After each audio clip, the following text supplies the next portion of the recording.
50살이라고 하면 어떤 느낌이 드시나요? 보통 20살, 30, 40, 50, 60 이렇게 앞에 숫자가 바뀔 때 또 인생의 전환점이라는 생각이 드는데요. 50살이라는 나이도 제 개인적인 생각으로는 또 다른 새로운 시작이 가능한 나이라고도 생각이 듭니다. 요즘 이 책이 베스트셀러인데요.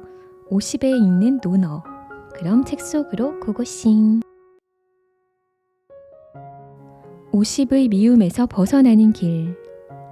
흔히 40이면 뭔가를 책임져야 한다는 무게를 느낍니다.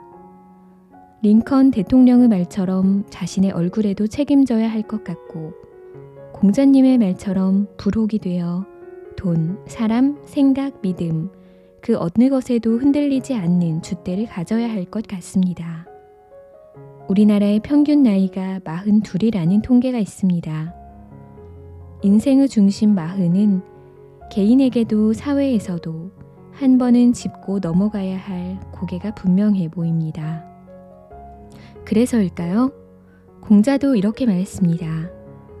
40이 되어서도 미움을 산다면 그 인생은 더 두고 볼 것이 없다고 말입니다. 40이 되도록 타인에게 미움받을 짓만 하여 주변 사람들로부터 지적을 받는다면 그의 인생은 별 가망이 없다고 강조하고 있습니다. 논어 양화편 24장에는 타인에게 미움받는 7가지 유형을 분명하게 밝혔습니다. 타인의 나쁜 점을 들춰내는 사람, 낮은 자리에 있으면서 윗사람을 비방하는 사람, 용감하지만 무례한 사람, 과감하지만 융통성이 없는 사람을 공자는 미워한다고 했습니다. 공자의 제자 자공 역시 자기의 편견을 내세우며 지혜롭다고 여기는 사람, 불손한 짓을 가지고 용감하다고 여기는 사람, 혹독한 말로 남을 공격하면서 곧다고 여기는 사람을 미워한다고 했습니다. 그러니 40이 되도록 타인의 아픈 곳이다 헤집어 헐뜯는 사람, 상사나 윗사람들을 비방하며 자주 욕하는 사람, 자기의 입속에는 맹렬하게 대처하면서도 기본적인 예의조차 차리지 못하는 사람, 과단성은 있지만 앞뒤가 꽉 막혀 융통성이 없는 사람, 남의 생각을 훔쳐 마치 평소 알고 있는 것처럼 말하는 사람, 예의가 없고 겸손하지 않은 것을 용기로 생각하는 사람, 남의 비밀을 들춰내는 걸 정직함으로 아는 사람은 더 이상 희망이 없다는 말입니다. 이들은 대개 주변에 가까운 사람들로부터 미움을 받습니다. 예나 지금이나 누가 이런 사람을 좋아할까요? 2500년 전 아주 아득히 먼 옛사람 공자와 자공이 말했던 저 7가지 중 단 한 가지에라도 해당된다고 생각하면 40이 지나기 전에 되돌아봐야 합니다. 누군가를 이유 없이 자주 헐뜯는다면, 누군가를 반복해 욕한다면, 기본적인 예의조차 차릴 줄 모른다면, 매사에 융통성이 없다면, 자기의 편견을 인식하지 못하고 자신이 늘 지혜롭다고 생각한다면, 겸손하지 못함을 용기로 생각한다면, 남의 감추고 싶은 비밀을 밝히는 걸 정직함으로 생각한다면 먼저 이것을 고치려 노력해야 합니다. 40이 다 지나기 전에 수습해야 합니다. 그래야 50이 되고 60이 되었을 때 어른다운 어른으로 인정받을 수 있습니다. 가정에서도 조직에서도 사회에서도 마찬가지입니다. 40에 챙겨야 할 진짜 문제가 하나 더 있습니다. 타인에게 미움받는 것도 큰 문제지만 스스로에게 미움받는 게 더 큰 문제입니다. 어떤 게 스스로에게 미움받는 경우일까요? 나이 40이 넘도록 특별한 퍼스널 브랜드나 강점 없는 자신을 바라볼 수밖에 없는 경우입니다. 한 달에 책 한 권도 읽지 않는 자신을 바라볼 수밖에 없는 경우입니다. 아무런 대책도 세우지 못했는데 갑자기 퇴직하라는 회사의 압박에 시달려야 하는 자신을 바라볼 수밖에 없는 경우입니다. 늘 바쁘다를 입에 달고 살지만 정작 인생의 중요한 것은 놓치고 마는 자신을 바라볼 수밖에 없는 경우입니다. 마흔의 남이 아닌 자기 자신에게 미움을 받는다면 타인에게 받는 미움보다 더 치명적인 고통일 수 있습니다. 학교를 졸업한 후 40이 넘도록 짧지 않은 시간을 일해왔음에도 불구하고 자신의 강점을 만들지 못했던 이유를 시간이 부족해서 라고 말하는 경우가 많습니다. 시간 없음이 좋은 핑계가 될 수는 있어도 그 핑계가 가치 있는 것은 아닙니다. 15년 혹은 20년 경력에 걸맞은 퍼스널 브랜드를 장착하지 못한 것을 외부의 잘못으로 치부할 수도 없습니다. 하지만 그 역시 좋은 핑계에 지나지 않습니다. 20년에 합당한 그럴듯한 퍼스널 브랜드를 만들어내지 못한 것은 환경의 문제라기보다 전략의 문제이기 때문입니다. 우리 인생에 있어 40대는 가장 바쁜 시기임에 틀림없습니다. 직장에서는 말할 것도 없고 가정에서도 사회에서도 마찬가지입니다. 차 부장, 팀장 직급의 책임감과 리더 역할에 그야말로 눈코 뜰 새 없이 하루가 지나고 한 달이 지나고 1년이 지나갑니다. 아이들은 어느덧 중고등학생이 되어 대화다운 대화조차 어렵습니다. 열심히 사는 것 같지만 어디선가 삐그덕거리기 일쑤입니다. 좌충우돌하다가 눈 깜짝할 새 지나가는 시기가 40대입니다. 하루하루 버텨내기도 쉽지 않은 현실 속에 어떻게 미래를 위한 퍼스널 브랜드, 자기 강점을 만들어야 하는지 답답하기만 합니다. 나이 40의 미움을 보이면 그것은 이미 끝난 것이다. 0.8의 법칙을 적용하면 나이 50의 미움을 보이면 그것은 이미 끝난 것이다로 바꿀 수 있습니다. 그렇습니다. 나이 50이 다가기 전에 60, 70, 80을 빛나게 할 일거리를 찾아야 합니다. 50이 다 가기 전에 퍼스널 브랜드를 장착해야 합니다. 50의 미움에서 벗어나는 지름길입니다. 50부터는 인자의 삶이 좋다. 요산요수라는 말이 있습니다. 산을 좋아하고 물을 좋아한다는 의미입니다. 이 요산요수의 출처가 바로 논어 옹야편 21장입니다. 락은 좋아할 요, 즐길 낙, 노래 악으로 쓰입니다. 여기서는 좋아하다는 뜻으로 쓰였습니다. 지자요수, 지자는 물을 좋아한다. 물론 즐겁다는 뜻으로도 지자의 즐거움은 물과 같다고 해석하기도 합니다. 마찬가지로 인자는 산을 좋아하니 인자의 즐거움은 산과 같다고 할 수 있습니다. 지자는 물을 좋아하고 동적이며 즐겁고 인자는 산을 좋아하고 정적이며 오래 삽니다. 지자는 책과 배움을 가까이하여 지식이나 지혜가 많은 사람, 인자는 사람을 사랑하고 포용하며 용서할 줄 아는 사람입니다. 물은 활동적으로 쉼없이 움직이는 특징을, 산은 움직임은 없으나 많은 것을 포용하며 고요한 모습을 지니고 있습니다. 세상의 지식이나 지혜는 동적인 특징을 지녔습니다. 마치 강물이 쉼없이 흘러가는 것처럼 하루에도 수없이 많은 책이 출간되고 24시간 쉼없이 새로운 뉴스나 정보들이 쏟아져 나옵니다. 새로운 책과 정보를 통해 빠르게 돌아가는 세상을 선도하는 자세로 살아간다는 건 즐거운 일이 아닐 수 없습니다. 공자의 제자 중에 자공을 대표적인 지자로 꼽습니다. 그 어떤 제자보다도 활동적이었던 자공은 새로운 정보를 늘 먼저 접하고 그 정보를 활용하여 결국 노나라 최고의 부자가 됩니다. 노나라는 물론 춘추시대 열국을 다니면서 활동하는 외교가로서도 이름을 날립니다. 공자의 제자 중 누구보다도 정치, 외교, 경제의 전문가로 즐겁게 인생을 살다 간 지자였습니다. 자식을 사랑하는 부모의 마음은 늘 변치 않는 정적인 인자의 마음입니다.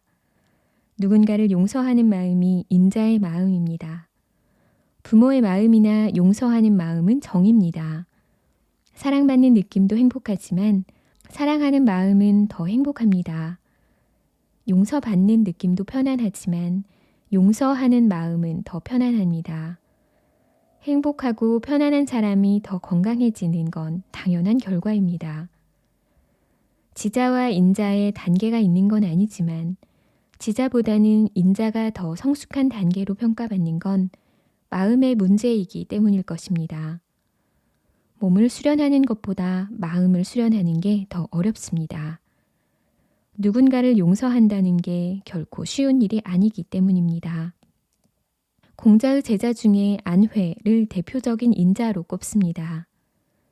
안빈낙도가 일상이었던 안회는 가난했지만 사람을 사랑하고 용서하는 마음을 가진 공자 제1의 제자였습니다. 옛 사람들은 지자요수, 인자요산을 삶의 기준으로 삼았습니다. 어려울 때 판단의 기준으로 삼았습니다. 지금도 마찬가지입니다. 직장인을 예로 들어보겠습니다. 30년 직장 생활을 한다고 가정하면 전반기 15년은 지자요수를 기준으로 삼아보는 것입니다.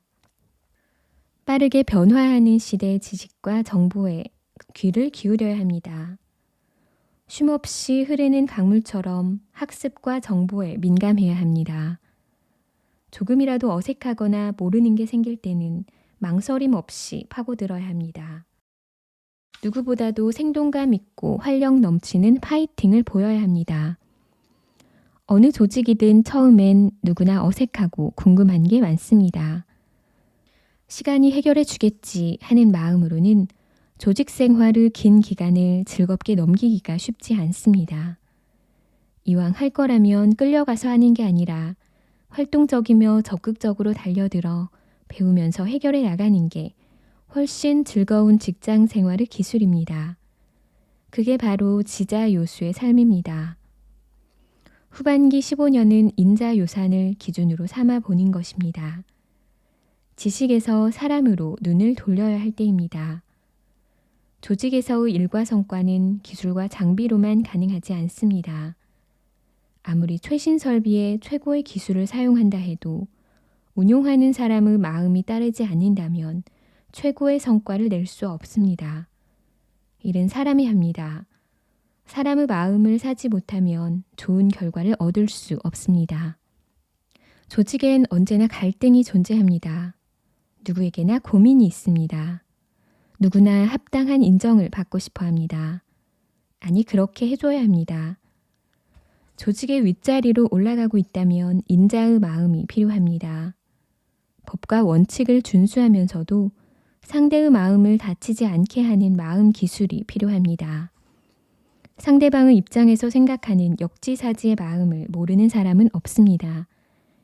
하지만 역지사지의 마음을 행동으로 보여주는 사람도 거의 없습니다.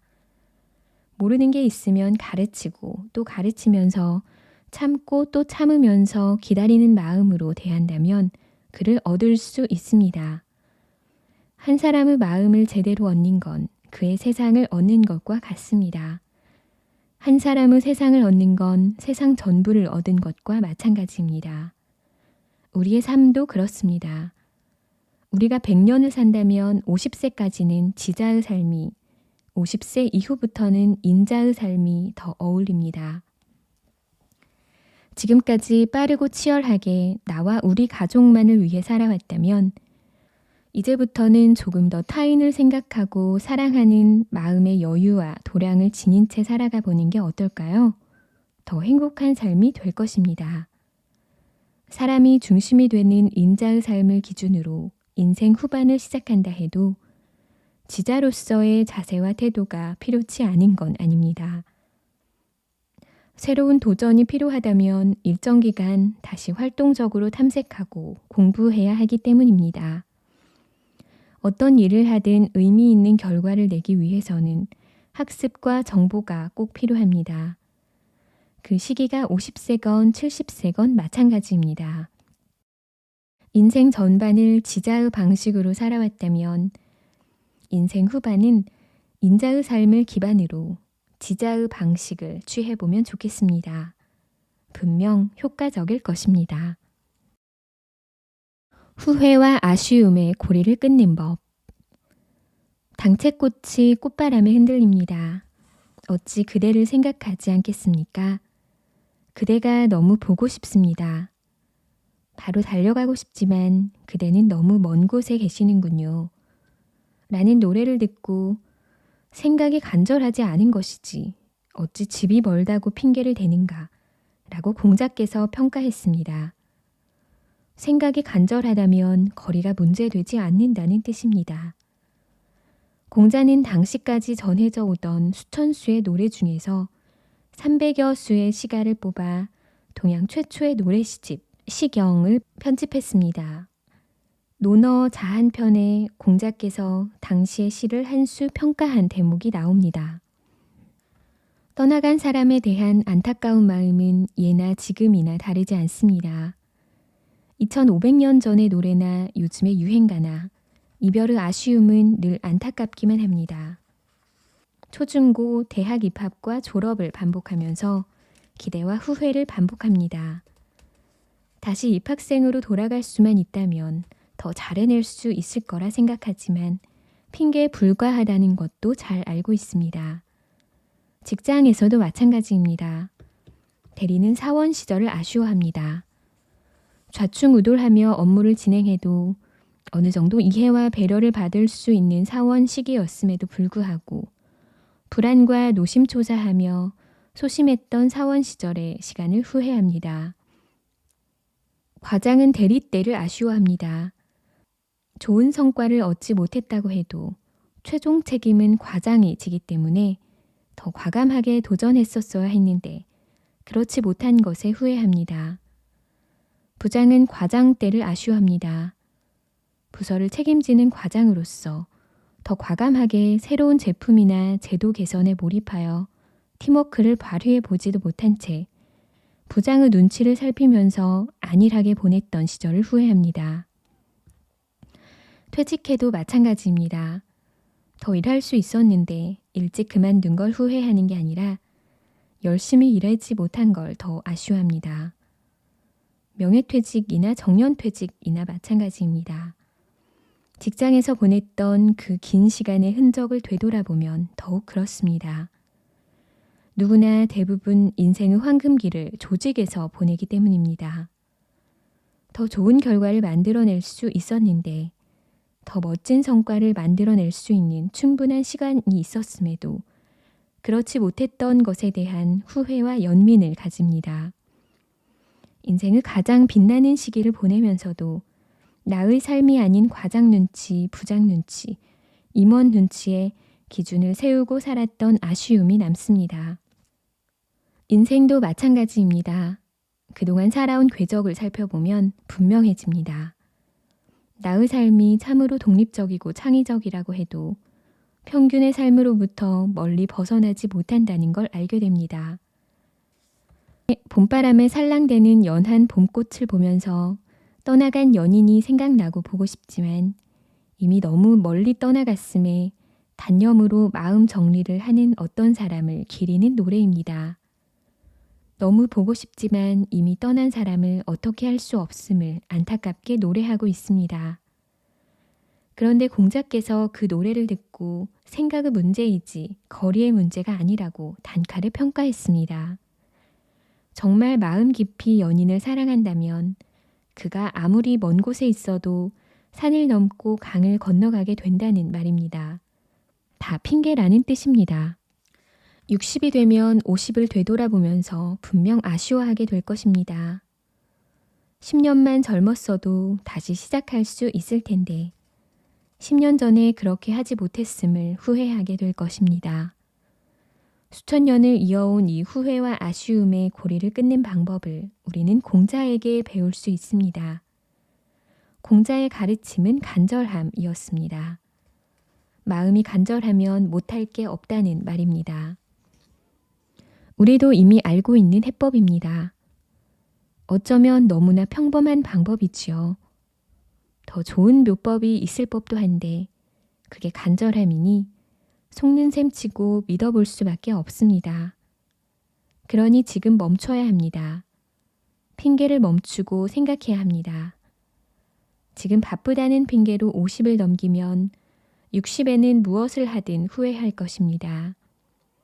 그렇게 60을 넘기면 또다시 후회하는 70을 맞이해야 합니다. 2500년 전 그 노래처럼 말입니다. 나만큼 배우기를 좋아하는 이는 없다. 우리 주변에도 자기 일에 집중하며 주변 사람들과 거짓없이 믿음직스럽고 성실하게 살아가는 사람들이 있습니다. 세상이 아무리 험하고 어지럽다 해도 열심히 살아가는 평범한 사람들이 더 많습니다. 공자가 살았던 춘추시대도 그러했습니다. 10집 정도 모여 사는 작은 마을에도 공자만큼이나 성실하고 믿음직한 사람은 반드시 있었다는 논어의 기술을 보면 그렇습니다. 평범했던 공구가 위대한 성인 공자가 될 수 있었던 가장 큰 이유는 호학 정신이었습니다. 성실과 믿음의 바탕 위에 그 누구보다 배우기를 좋아했기 때문이었습니다. 논어 전체를 통해 그 어떤 자랑도 하지 않았던 겸양지덕의 공자께서도 호학만큼은 당당하게 자랑하고 있습니다. 다른 건 몰라도 배우기를 좋아하는 것 하나만큼은 자신 있게 말할 수 있다는 공자의 말은 누구든 배움에 집중하면 그처럼 될 수 있다는 것을 은유하고 있습니다. 공자의 말을 증명이라도 하듯 17세기 조선 최고의 학자였던 다산 정약용도 회갑을 맞이하여 쓴 자찬 묘지명에서 호학을 들고 있습니다. 다산은 자신이 어떤 사람인가를 8글자 유의, 영우, 장의, 호학이라고 기록했습니다. 어려서는 영특했고 커서는 배우기를 좋아했다는 뜻입니다. 다산은 그 유명한 경세유표, 명민심서, 흠흠신서를 포함하여 500권 이상의 방대한 저서를 남겼습니다. 새로운 정신혁명을 바탕으로 법제 개혁 및 기술 개발로 국가다운 국가를 만들어보자는 전대미문의 다산학을 만들어냈습니다.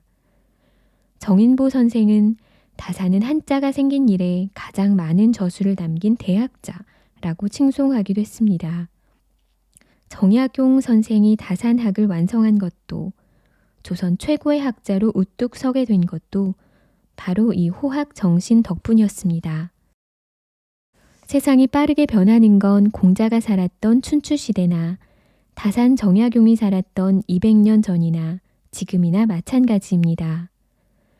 우리가 보기엔 그 어느 때보다도 빠르게 변하는 시대에 우리가 살고 있다고 생각하지만 우리가 과거를 보듯 먼 미래 사람들이 21세기 초반을 본다면 꼭 그런 것도 아닐 것입니다.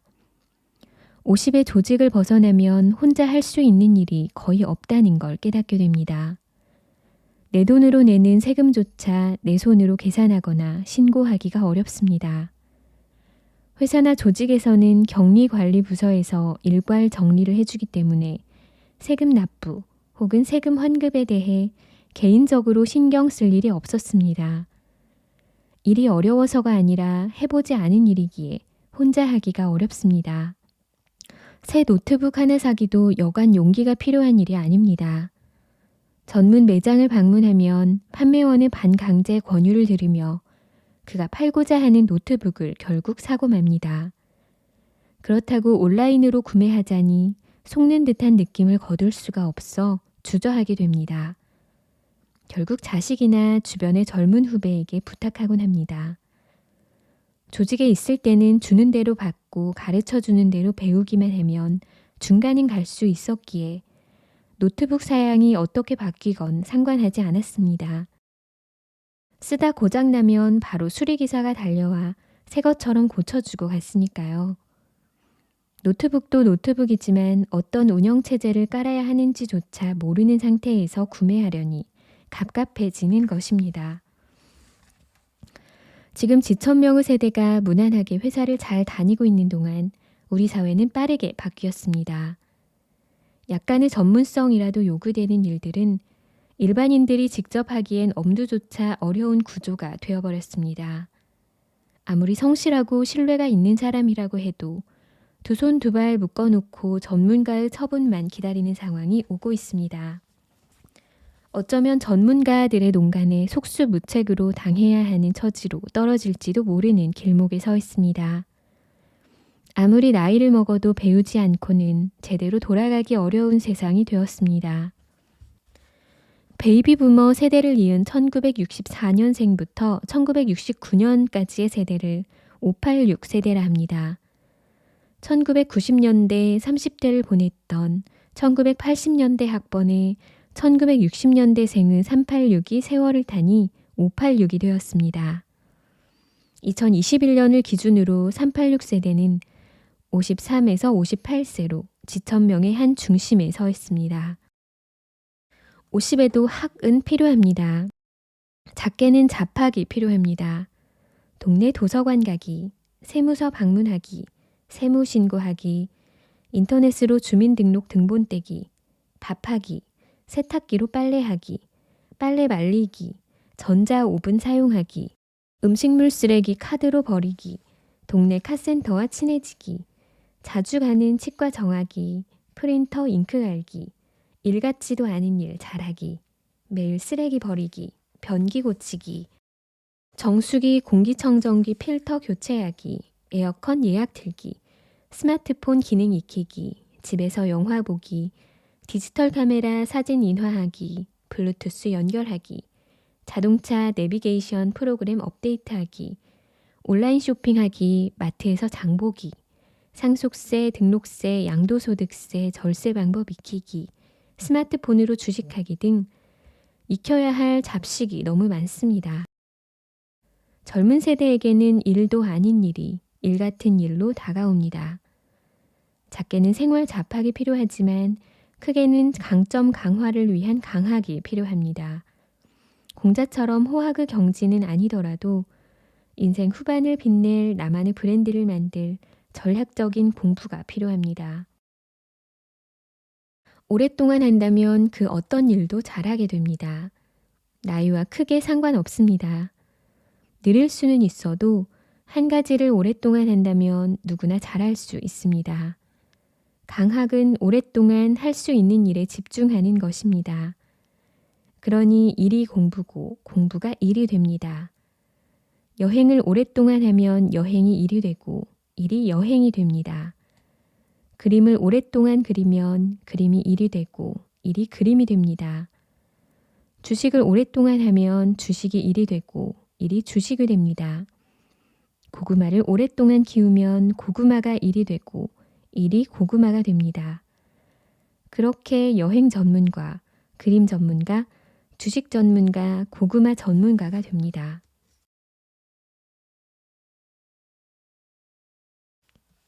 간절함과 두려움으로 공부하라. 2500년 전 공자의 학습법은 치열했습니다. 공자는 공부에 임하는 자세를 두 가지로 요약했습니다. 하나는 아무리 열심히 해도 미치지 못할 것 같은 갈급한 마음입니다. 다른 하나는 한 번 배운 지식은 절대로 잃어버려선 안 된다는 마음입니다. 공자의 제자 자공은 실천하는 방법으로 절차탕마를 들었습니다. 옥반지를 만들 때 톱으로 돌을 자르고 자른 돌을 줄로 갈고 반지 모형을 만들고자 정으로 쪼고 모래종이로 윤인하게 문지르면서 갈고 닦으라는 절차탕마의 방식으로 공부를 해야 한다고 했습니다. 간절한 마음과 두려운 마음으로 공부에 임해야 한다고 공자는 말합니다. 단 1점 때문에 불합격했다면 1점은 그저 1점이 아닙니다. 100점과도 같은 1점입니다. 그만큼 갈급한 심정으로 학습에 임해야 한다는 것입니다. 저는 무책임하게도 간절히 원하면 이루어진다 라고 사람들에게 말하곤 했습니다. 직장에서는 후배나 부하 사원들에게 했으며 집안에서는 아이들에게 시도 때도 없이 남발했습니다. 누군가 찾아와 조언을 구할 때면 간절함이 레퍼토리가 되었습니다. 그런데 정작 저는 간절하게 해본 적이 별로 없습니다. 간절하게 해보지도 못한 채 그저 입으로만 잘난 체를 밥 먹듯이 했습니다. 어떤 책을 봐도 간절하게 하면 된다고 했기 때문에 저는 그렇게 될 것으로 믿고 자신 있게 목소리를 높였던 것 같습니다. 그 무책임한 말을 듣고서 간절함을 가지고 일하는 후배나 부하 사원은 없었습니다. 그들이 바보가 아닌 이상 모를 리가 없습니다. 앞에서는 선배의 말을 잘 듣는 신용을 했겠지만 돌아서선 바로 너나 잘하지 라고 했을 것입니다.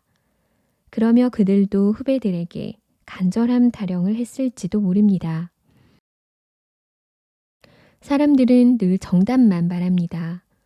선배도 상사도 방송도 책에서도 언제나 바른 소리만 늘어놓습니다. 그래서 세상엔 바른 소리가 넘쳐납니다. 사건만 터졌다 하면 교수나 전문가가 등장하여 바른 소리만 합니다. 다리가 무너지고 아파트가 넘어져도 대형 화재에 수재가 나도 TV 화면에는 뛰어난 전문가가 넘쳐납니다. 바른 소리를 해대는데도 사고는 매년 넘쳐납니다. 50에 이르니 간절함이 안으로 파고듭니다. 간절한 인생을 살고 싶다는 욕심이 생겨납니다. 남들이야 어떻게 인생을 살아가든 시간이 더 가기 전에 간절함을 가지고 뜨거운 삶의 시간을 보내고 싶은 마음이 들기 시작했습니다. 행동이 아닌 말로 살아온 지난 시간이 적지 않은 부담이 되지만 그래도 지금이 아니면 더 이상의 기회가 없을 것 같은 두려움이 들기도 합니다. 정말 부러운 것 중 하나가 인생을 뜨겁게 보낸 사람들의 모습입니다. 10년, 20년, 아주 오랜 시간 동안 한 가지 일에 몰두한 결과 의미 있는 성과를 만들어가는 사람들의 이야기에는 늘 부러움을 느낍니다. 50에 시작했건 60에 시작했건 자신만의 영역을 구축해가는 아름다운 삶의 모습은 그 시작점이 중요한 게 아니라 오랫동안 변함없이 열정을 다했다는 데 있습니다. 30, 40에 그 일을 시작할 수 있으면 너무 행복하겠지만 불행히도 우리 주변에 그런 행운을 잡는 사람들이 많지 않습니다. 아니 30, 40에 생각지도 못했던 삶의 역경이기에 50, 60에 이르러 열정적인 삶이 더 가치 있게 다가오는 것인지도 모릅니다. 요즘 주변에서 종종 듣는 이야기가 하나 있습니다. 나도 열정을 불살라가며 미친 듯이 일을 좀 해봤으면 좋겠어. 하지만 그런 일이 없다는 게 문제야. 그들이 되는 이유는 거의 비슷합니다.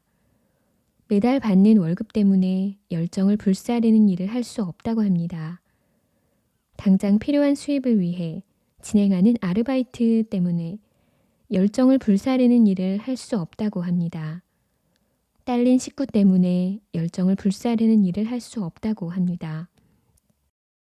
혼자 살면 혼자 살기 때문에 30이면 아직 30밖에 되지 않았기 때문에 40이면 지금 해결해야 할 일이 한두 개가 아니라서 50이면 당장 풀어야 할 현실적인 숙제를 하기에도 급급해서 60이면 이제 너무 늦어서 70이면 미래를 희망할 수 없어서 열정을 불사르는 일을 시작하지 못합니다. 50. 남들에게 그토록 강조했던 간절함을 이제는 본인 스스로가 가져야 할 때입니다. 방법은 두 가지입니다. 하나는 현재의 일에 간절함을 더하는 것입니다. 다른 하나는 간절히 하고 싶은 일을 찾는 것입니다. 현재의 일에 간절함을 더할 수만 있다면 더 이상 바랄 바가 없는 최상의 조건입니다. 간절함은 열정을 만드는 연료이기 때문입니다. 의무감으로 하는 일은 간절함과 거리가 멉니다. 그러니 현재의 일에 의미를 부여하는 작업을 모색해 봐야 합니다. 일에 의미를 더하는 건 시들어가는 꽃에 물을 주는 것과도 같습니다.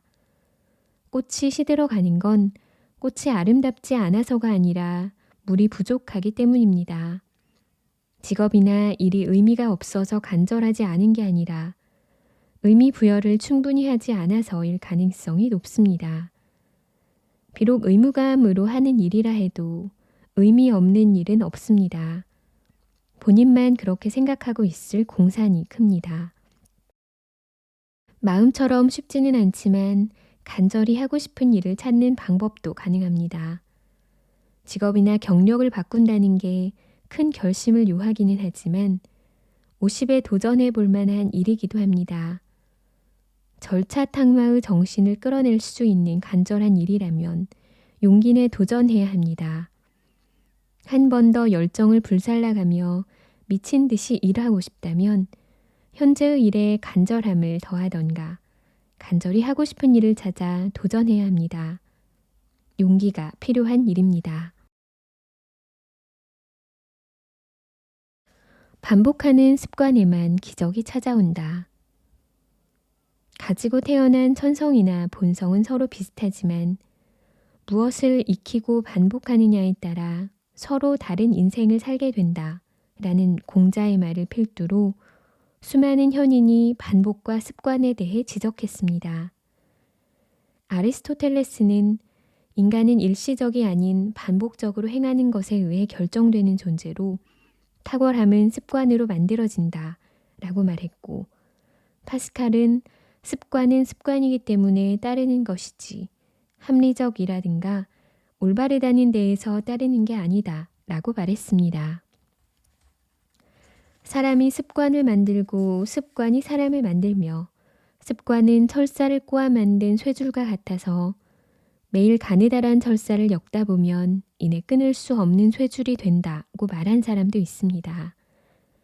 3살 버릇 80 간다 라는 우리 속담 이외에도 40이 지나면 사람들은 습관과 결혼해버린다 라고도 했습니다.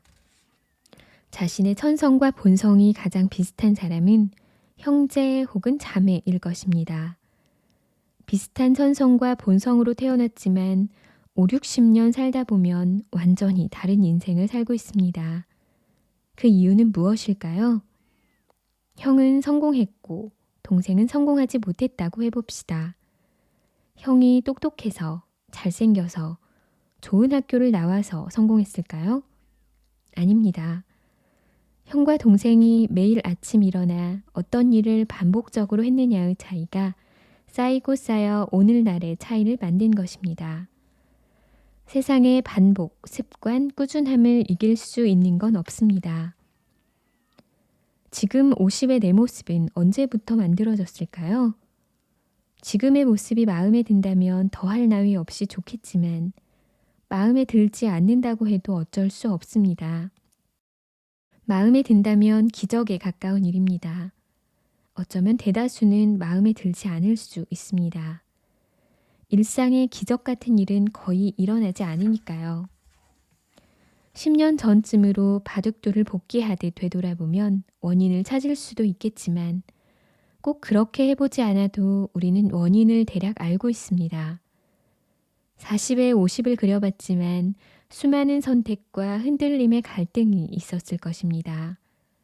그 속에서 나름의 최선을 다해 살아온 결과가 50임을 알고 있습니다.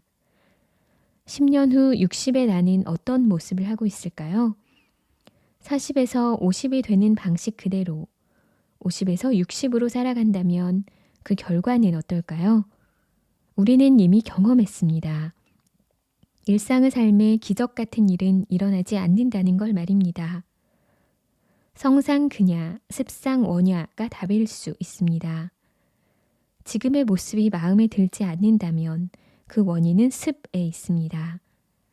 지금의 모습이 마음에 들었다면 그 원인 또한 습에 있습니다. 반복하여 익히고 반복을 통해 배우고 반복적으로 연습하고 복습하면 그 어떤 것도 능하게 됩니다. 어떤 것이든 버릇과 습관으로 만든 게 습입니다. 지나간 10년이야 어찌할 도리가 없지만 다가올 10년엔 희망이 있습니다. 지나간 10년 동안에는 이게 좋을까 저게 좋을까 고민하고 갈등했다면 다가올 10년은 반복의 희망을 걸어보는 게 좋은 전략입니다. 40에는 불가능했을지라도 50에는 가능성이 있습니다. 40에는 일관성이 없었지만 50엔 다릅니다. 가능성에 무게를 두기보다 하고 싶은 것에 더 중심을 두기 때문입니다. 돈이 되는 일에 무게를 두기보다 오래 할 수 있는 일에 중심을 두기 때문입니다. 50엔 희망이 있습니다. 지난 10년처럼 고민하지 않아도 됩니다. 다가올 10년은 한 가지에만 집중하면 됩니다. 지나온 10년이 가능성의 시기였다면 다가올 10년은 확신의 시기입니다. 변하지 않는 삶의 원칙 중에 하나가 바로 반복입니다. 40엔 다양한 분야의 책을 읽었다면 50엔 한 분야의 책을 반복하여 집중적으로 읽는 전략이 더 유효합니다. 다양한 분야를 조금씩 아는 것보다 좋아하는 분야를 집중적으로 반복하는 게 50의 유효한 독서법이라 할 수 있습니다. 저는 강의를 마무리할 쯤 이런 말을 하곤 합니다. 여러분은 저의 최고의 강의를 듣고 계십니다. 동시에 저의 최악의 강의를 듣고 계시기도 합니다. 앞으로도 저는 이 주제의 강의를 반복할 것이기 때문입니다. 오늘 하나를 고치고 내일 또 하나를 고친다면 모레는 오늘보다 조금 더 발전된 강의일 것입니다. 저는 50대에 딱 두 가지를 반복했습니다. 하나는 회사 경영이었고 다른 하나는 논어였습니다. 낮에는 회사 일을 했고 퇴근 이후엔 논어 공부에 집중했습니다. 천자문을 외우고 논어를 외우면서 틈틈이 글을 썼습니다. 3년 만에 첫 책을 출간했습니다. 출간 후에는 논어 강의를 시작했습니다. 강의하는 시간보다 강의자로 만드는데 10배의 시간이 들었습니다. 몇 권의 책을 더 출간하고 인문학 강사가 되었습니다. 지천명 10년의 시간이 저를 바꿔놓았습니다. 부동산 유튜버로 유명한 이의상 대표에게 사회자가 경제적 자유를 꿈꾸는 3050 세대에게 한 말씀 부탁드립니다. 라고 질문했습니다. 이의상 대표는 지금 막막하시다면 부동산 관련 재테크 책 50권만 읽어보세요. 다른 생각 다 제쳐두시고 딱 앉아서 6개월 이내에 50권만 읽어보시면 그 안에서 자신에게 맞는 답을 찾을 수 있을 거예요. 희망을 볼 수 있고 또 확신을 찾게 되고요. 그러면 내가 해낼 수 있는 열정이나 동기가 생길 거예요. 주저앉지 마시고 재테크 책 50권에 도전해 보시기 바랍니다. 답을 찾을 거예요. 라고 답했습니다.